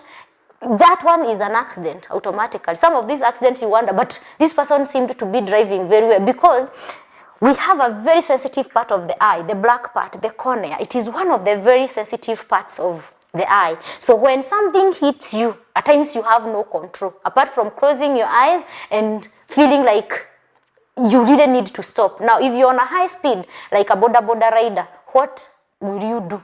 If a car was following you from behind, or if you are following a car, you would want to speed up or to stop abruptly, and you will cause somebody to hit you, or you will be hit from the road. Anyway, so that's why we are saying that you should have protection. And we also have these people that I have just mentioned, the people who do the slashing. The other people who are at risk are the people who are in our farms. Currently, we are doing a lot of farming and we are spraying our crops. So these sprays have a chance, or a high chance, of backfiring on your eyes. For example, here you grow Arabica, the coffee. It has one branches. So when somebody is spraying the trees, they have a chance of that spray backfiring. So you should have a shield. Those are the people who are at high risk. And currently, almost everyone is at the risk of having digital strain, because we have moved from manual things. We are doing everything digital. Be it at school, you remember when we had Corona, even today people are getting material for reading, including the students, from the phones. So we have another thing that I would want us to look at, and the item that I would want us to look at is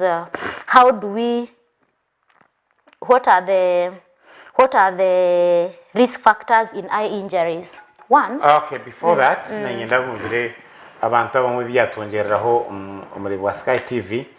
Arho abantu bintu abakwinga kandi icyo kikire abana mnonga abakwinga enyanya abakwinga umwani abakwinga hate bintu yona nibafuhirira uburo ebihimba emondi konka ko kuzanka bakufuhirira umwani na mnonga gwa Arabica ninga nasaranda ugugu muringwa kuko no gufuhirira oine chances nyingi ombazo go kujya kutaho misho abakuri sente kandi bakufuhirize bomba hariyo risk ya man mnonga omubazi ogwo kutaha omumisho kandi omubazi ogwo nigwija gwafectinga amisho gawe hariho abantu twagambire abokukoresa computer munonga na munonga abana b'ishomero hati nibagikoresa munonga ninga abokukora omuza computer abakora mu computer mu office amisho ago nutekwa kureba ngo habaho ukumukubasa garinda twareba emiringo nyingi twarebere no kuriga hati twareba n'emiringo mingi tutekwa kufayo kureba amisho ago twagamba ha kintu cha cancer arwada cha shukari abaruri ba shukari urebe hariho abantu amisho agarurire ahabwa shukari kandi ago nutekwa kureba ukareba umukugu oyino bukugu omukuragurira shukari konkaine na nobukugu omukuragurira misho ahabo kuba harimo shukari je nekira kwita abantu amisho babura kureba je so kandi ubundo bongera ahandwara zabo okubara kushasha turi omuciro kikuru kizoberi ecensi yona ekikwata ahakureba World Sight Day and we are discussing about the challenges that concerning eye protection on the at the places of work. So imwe bakora umurimo irimwaka kwate na light nyingi imwe bakora imirimo inaka kwate na n'ibintu bikubasa kuguruka bakagomisho nutekwa kwetegereza kandi twabonda umukugu atongere kushobora hatwaza kuza ashonge ndijo nayo gituganira ego hati ntwenda kureba how can we put it? Say it in English. Yes, we would want to look at the risk factors. What leads people to have eye injuries at work? Chakubansa nushanga bakuha murumo tibakuha bintu bya kuiprotectinga misho gawe. Omuntu yakugambira nyenda hijo koreaha yakuha the saw yakuha the anything that you need to work with but yakuha kintu kyakulinda misho gawe ejo nishonga yakubanza kyakabiri haine abantu the person who has given you the work has given you the protection gears konkato kwenda kubijwara noshanga ati nyine ahabwo nchimbijwara so noshanga umuntu yajwara ebintu bakuhire they have given you the things that you should use when you are working but you have not used them. Then there is also lack of enforcement. You know, some companies are very strict. If you don't have boots, like if you go to some companies which are doing a lot of high risk work for the foot, they have special footwear that you should wear when you're going there. But for the eyes, people are given and it has to be special. Special. No, not just not any. Because I have always seen factories and those more sophisticated places.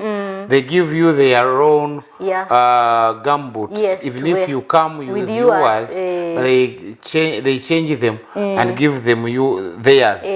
So you find that somebody has been given the special item to wear, but they don't want to wear. There is even no enforcement on that. It is a must. Before you enter this room, you must wear your eye protection. The other thing is that the workers don't see the risk. I am working in this risky place, but I don't see the risk of the eye being affected. So that is ignorance. It is not arrogance, ignorance. You don't know. Then we have some things like improper use of machines. You find the person doesn't know how to use a machine. You've been given a sprayer, you have never seen it.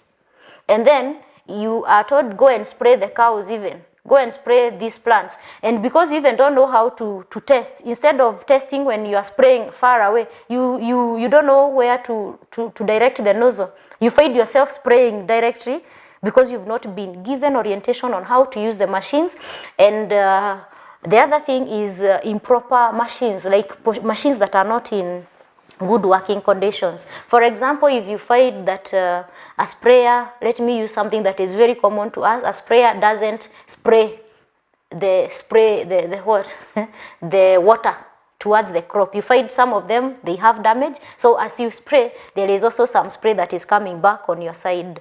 And in bigger machines, in bigger companies, you find that some of the machines are not working well. The other thing, you might find that the person has gone ahead and put even protection shields in the working environment, but they are not well fit or they are not working properly.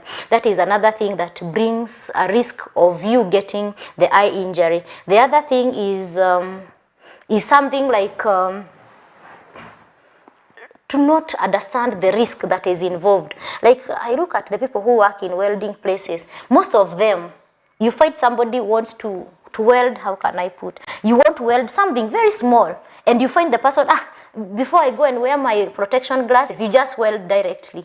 And that one can be a chance of you losing your sight because there is no even small, if it is small, even if it is 2 seconds, because it can be a danger. It can be a very great danger to your eyesight. And so we tell people that don't take chances. Yes, we sell glasses, but I can assure you there is no better vision than the one that God has given you. There is no. For me, I can tell you because I have a tooth that I ever worked on. But I can assure, even when I'm chewing, I love sugarcane so much, but even when I'm chewing sugarcane, I am very cautious. But on the side that I don't have any artificial kind of a tooth, I am very okay eating my sugarcane. So even in eyes, I can assure you, the sight that God has given you is best. As much as we are trying to come and help you to see better, there are some things that we cannot change. Now, how do I identify that at my workplace there are eye injury risks? So one thing is that you should walk in your environment. Some of these things need just to see. You don't need even to get a specialist. You just need to walk around your working environment and see, are there eye risks? Are there things that are hanging that would hit somebody? When we were young, in the compound, when you'd eat maize, we would throw at times the maize cob outside. And my dad would be very cautious and would be like, do you know this one can even kill you? If you step on it, you slide and you break your back. Yes, and maybe you hit something. So even in the environment that you are working, it is easy for you to know that there are some hazards. For example, we have said some of the hazards are things that are loosely hanging in the environment that you're working on. So it might hit your eye, it might hit your head, it might hit your face. Then the other thing is that you might discuss it with the workers that you are with. You might be the owner of a big company, but you don't know the things that the workers are going through. So it is good, it is prudent for you as an employer to have a moment with your workers and tell them, what do you think? Are your eyes at risk in this environment? Do you think there's something that we can do with the environment that would help you to have safer eyes? Then the other thing is that you might go ahead and look for a specialist who is a workspace safety manager, who will tell you that according to the way this place is, this and this needs to be changed so that the eye of your workers is well protected. Then how do you prevent?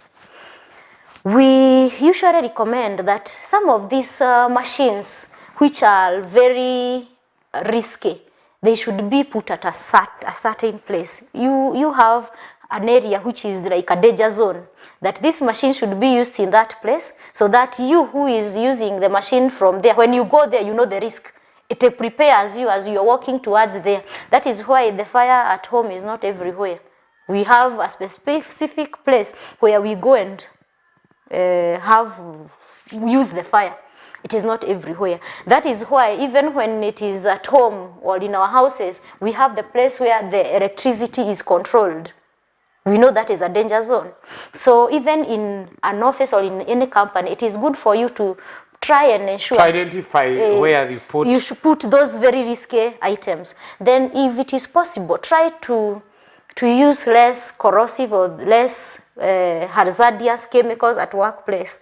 There are things that would do the same work and they are less hazardous. They are not having that great impact in case they poured on you. I have like 3 things I want to ask, then we end the show. Yeah. One is the jelly or perfume or those that we spray and we smear on the face. Two is those people that the border who are always stationed on the road, looking at the cars. Then 3 is it a natural phenomenon of the people who have these kinds of eyes that don't look the same? Is it?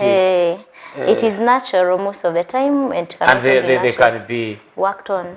Okay. Yes. So the jellies that we apply on our faces, most of them, you will notice if you have an allergy, depending on what is the composition. And yesterday I was talking to somebody, they were asking me, how can I know I have an allergy on something? The best way to know you have an allergy on something is when you use that item and it affects your body. So if you use a certain jelly and it has affected your face, then you should try to put, most of the time we actually recommend to use non-perfumed, non-scented, as in plain jellies for your face. But if you're using the ones that are very scented and they're not affecting your eye, please go ahead. So it can affect the skin without affecting the eye itself? Yes, because one of the things, people who come for eye check, we start by telling them, read those letters. The first change that is noted in your eye is loss of vision. So if you are able to see as you're using the things that are affecting your skin and you're able to still read, we believe that your eyes are not affected. Are you together? Okay. Yeah, that's some people find it very annoying. What about perfumes? Some perfumes, they affect you. As in when you are spraying, spraying, and it escapes. Yes, if it escapes, I am going to look at that. What are the first aid things that you should do? If it enters your eye, you are advised to wash your eye for at least 15 minutes with running water, so that you can remove those chemicals that would be in that perfume. Then the issue of the eyes that look different sides. That one, I had mentioned it last time, but we call it squint. It can be as a result of two things. The muscles or the nerve having a problem, because the moving of the eye this way, it is controlled by some muscles and some nerves are activated. So some people who have tumors might develop a squint when they never had a squint, like the way you're seeing me. Then you realize like 5 years down the line, now you no longer see well because one of the nerves has been affected, God forbid. But there is also that one that developed because you have a certain refractive error that has not been worked on. Okay, as we conclude. So as we conclude, I would want to look at the first aid. What should you do? We said that you can have a loose thing on your eyes. You should not rub the eye. Don't, you know, some people, when they get something, they want to rub the eyes and scratch them so much. Then, by so doing, if it is a sharp thing, it affects the eye more because they continue cutting. So we advise that you put water on your palm. And you can open your eye and try to flush it out. When you put something, then the eye closes. No, so you want to put water. You have to purposely you cannot. Maybe if they catch you and put it there. Now, if you cannot do that, then you lean back and open the eye like this, and somebody pours water on you. Okay.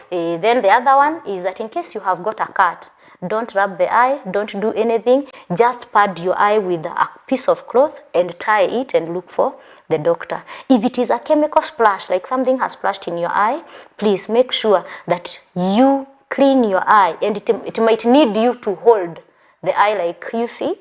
You hold the eye like this as you clean it for minimum of 15 minutes with running water. The other one, remember I said like this, but this one you have to make sure that you are pouring water and the water is flowing as it falls, and make sure that those chemicals are thoroughly cleaned. And for digital strain, we still advise you that please use glasses which are for protection, and the best way to know which are the best one is by visiting an optical center and having your eyes checked and the doctor recommending the right glasses, because digital strain is made worse when you also have an eye problem that has not been corrected, like the refractive errors. So thank you so much, and I wished I had promised my uncle Kihala Small. I promised that I'll greet you today. Nidakugeithia muno uncle na andu aria wangi othe a Kenya marathikiriria na Wakenya wote Kenya wanaonisikiza na wasalimu wote and Ugandans mwe bari munonga kunkunda mwe bari munonga kukunda Angels Eye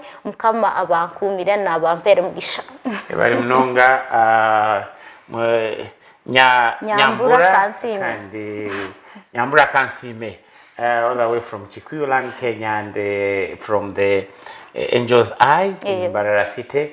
Mwe bari munonga abarevita barungi abaguma ha Sky TV mwe bari munonga kukunda kandi kunkunda specifically mwe bari munonga kandi mbashaba enshongezi kuba ntugamba muzitware nkankuru na munonga nkeje nshonga ya misho ahabo kuba twena tugetenga kurengwa misho gitu twaga kuma ahabo kuba uwo tari kureba no ferwa ibintu bingi munonga areba kangwa kuma misho kandi mugende ne murebeke mwaza kushebeza umbashaho na munonga izoberi area international world site day uzomwirwaro aho kumanga hariho buhereza bwa misho na munonga umurumbarira hariho irwaro ya misho muraharo hariho n'amarwaro irwaro aha mu Bara University hariho na Angels Eye Clinic aho mu Rembo Mbarira Eye Care Center na nahandi ho na no muri Kampala nangwa nimwe abar Kenya murebeke mwagenda mwakibeza misho kandi nimwe abokora abakozesa murebeke mwagira icyo mwakora aha bakozi banyu kureba ngo amisho gabo gaba protected nimbendeza izoba rungi akoraje Edwin kandi nabandi mwena abari kureba Sky TV nimbendeza izoba rungi Sky TV irakari abantu